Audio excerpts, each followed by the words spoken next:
everybody, welcome. It's Grimm Gorri here at Inclusion Con, and I'm sitting here with a very talented artist, Dee Fish. Hello, Dee. Hi, how you doing? I'm not doing too bad, actually. You're having a good time here at Inclusion Con, the first ever. So, actually, we stumbled upon her. She's one of our neighbors here, and really fascinated about what you do here. I even bought all your books. That's how much I like what you got going on here. It makes you one of my favorite people. Ah, see? She called me a people. Oh, my gosh. I'm so flattered. Everyone's people. Oh, that's right. Ah, a little Gorn. Oh, no, that's not a Gorn. What is that? Mugato. Mugato. Bless you. Domo arigato, Mr. Mugato Domo. So, can you tell us a little bit about each title? Oh, excellent. Yes. The first book here, it's called Finding Dee. It's a webcomic I've been doing since 2016. I started, and it's kind of a semi-autobiographical look into the trials and tribulations of what it's like to be a 40-something cartoonist trying to break into the industry and make comics while also coming out as transgender. So it's a little bit of a slice of life of stuff that happens in our day-to-day and just the everyday stuff you go through, and it's mostly humor-based stuff, but it gets dramatic from time to time, but I try to keep it funny anyway. Yeah, so I don't think Stan Lee even touched on this subject. Not that I remember, because if he did, I would have had some kind of cool nickname I would have been able to pull from that. So think about that. You one-up Stan Lee. That's hard to do. All right, and so you have this book, Finding Dee, and yes. The other book titled? This is called The Well Keeper, and it's a fantasy adventure book. It's a story of a young woman named Zoe who inherits a power passed down from mother to daughter generationally.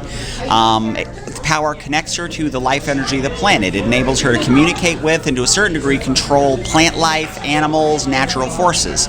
The problem is that this gift skipped a generation, so she's inheriting these abilities without knowing what they are, where they're coming from, or why she's now being hunted by a dark force called the Withering Man, who's trying to destroy her to end the lineage of Wellkeepers. Ah, sounds fascinating, and I cannot wait personally to read these. Maybe even crack them open tonight after we get all rested up and we get home. I hope you like them. Oh, we're looking forward to it. Now, let's everyone know that you wrote, drew, inked, colored everything on these books. The covers are colored. The interior is black and white because otherwise I'd still be on issue 4 of the 12-issue collection but this if I was coloring but it. You're the yes, I did behind all this. I did everything on these books. So it's a one-woman show. I've always wanted to draw comics ever since I was a little kid, so I started as a little kid just drawing comics. Well, your comic needs to have a story, so you had to learn how to write a story. Right. And you needed to learn how to letter a comic so other people could read it. And then you had to learn how to put them all together, and your comic needs a logo, so I had to learn how to be... I professionally am a graphic designer. I design logos and stuff like that for a living, largely because I had to learn how to do it to make logos for my comics when I was a kid. So I kind of self-trained myself in that regard, just because these were the stories that I wanted to read, and no one was making the comics I wanted to read, so I had to go out and make them myself. And that's the way you do it. That's what we did. That's why we're doing the Mummy and the Monkey's Hairy Scary Hangout. We want to do a show that we want to watch, you know? Exactly. All right, so, and where can people find these books? You can find these books online. There's a number of websites.